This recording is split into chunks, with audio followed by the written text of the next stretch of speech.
Hello मेरे 90% चाहत रखने वालों क्लास 10th के विद्यार्थियों, तो स्वागत है आप सभी का एक जबरदस्त झंकार और एकदम जोश से भरा हुआ क्लास में। तो दोस्तों आज हम लोग बात करेंगे वृत्तों से संबंधित क्षेत्रफल के बारे में। वृत्त के अंदर यदि कोई पार्ट्स दे दे या कोई खंड दे दे तो उसका क्षेत्रफल हम लोग कैसे ज्ञात करेंगे। तो चलिए आइए चलते हैं, देखते हैं कौन कौन से फार्मूले आज यहाँ पे हम करने वाले हैं। तो दोस्तों जैसा कि आप लोग जान रहे हैं क्या है, आपका वृत्त है ये यूं कुछ अच्छा ही बना होगा। जैसा बना है हंसीएगा मत। चलिए देखिए यहाँ पे क्या होता है, बीच में सेंटर होता है। अब सेंटर से यहाँ तक परिधि के बीच की रेखाखंड को क्या कहते हैं? त्रिज्या कहते हैं। इसे क्या कहते हैं? त्रिज्या कहते हैं। ठीक, अब तो ये हमारा हो गया, इसे ओ से हमेशा डिनोट करिएगा। अब देखिए, अब यदि इसी से एक खंड को काट लिया जाए त्रिज्या से कुछ एक निश्चित कोण पे, किस पे? एक निश्चित थीटा कोण पे कोई एक खंड को काट लिया जाए। अब देखिए का, अब ये छोटा लग रहा है कि इसकी अपेक्षा छोटा है ना, तो इसलिए कि इसका क्या नाम रखेंगे?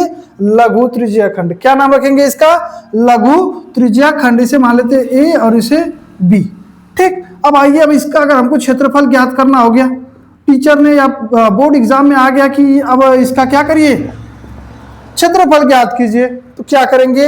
बस एकदम आसानी से लघु त्रिज्या खंड का फार्मूला याद कर लीजिए आज के बाद। लघु त्रिज्या खंड का क्षेत्रफल क्या होता है? कुछ नहीं, बस एकदम सीधे सीधे थीटा अपॉन, अब पूरे का मान कितना है? 360, तो थीटा अपॉन 360 गुणे, अब इसका अगर क्षेत्रफल देखेंगे इस पूरे का तो क्या होता है? पाई आर स्क्वायर, तो इंटू पाई आर स्क्वायर।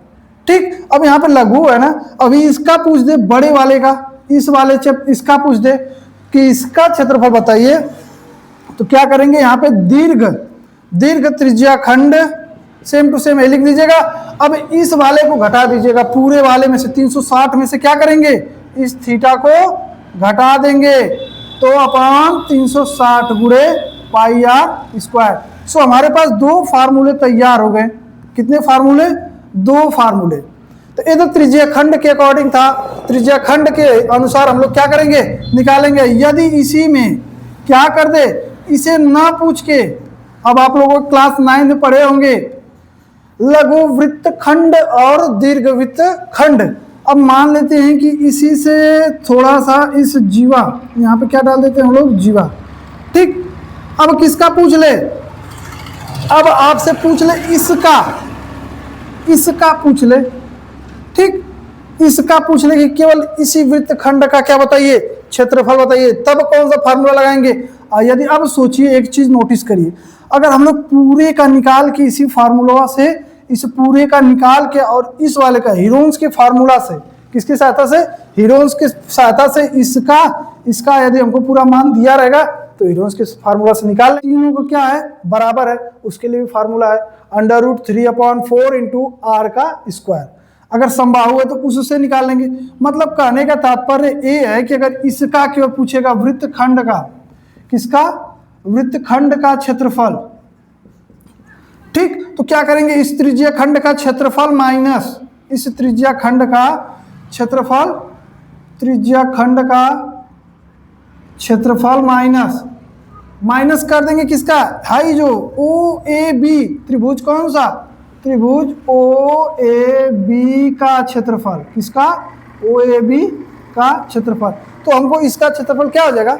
पता चल जाएगा। ठीक, और देखिए क्या कंडीशन और आती है। अब कभी कभी पूछ देता है इसकी दूरी बताइए, चाप की, इस जो है चाप है इसकी लंबाई बताइए। तो कुछ नहीं करेंगे, यदि वृत्त में किसी का चाप की पूछ देना तो क्या करेंगे? आइए चलिए देखते हैं। इसका चाप की लंबाई बराबर किसकी लंबाई? चाप की लंबाई बराबर।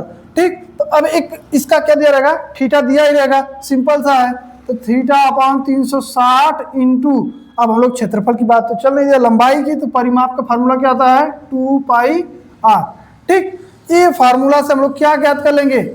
चाप की लंबाई। अगर इसका पूरा परिमाप पूछ दे, इस त्रिज्या खंड का क्या पूछ दे? परिमाप पूछ दे, त्रिज्या खंड का परिमाप। ठीक, सो देखिए फार्मूला जो हम दे रहे हैं इसे कहीं नोट कर लीजिएगा, बहुत ही जरूरी है।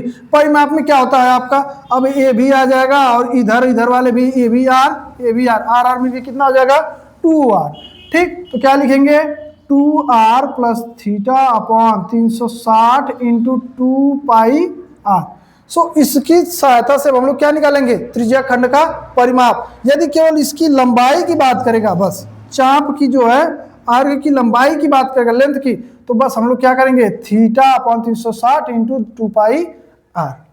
सो यदि अगर इस तरीके से आप करेंगे तो आपको फुल मार्क्स इसी सूत्रों की सहायता से करिएगा, फुल मार्क्स मिलेंगे।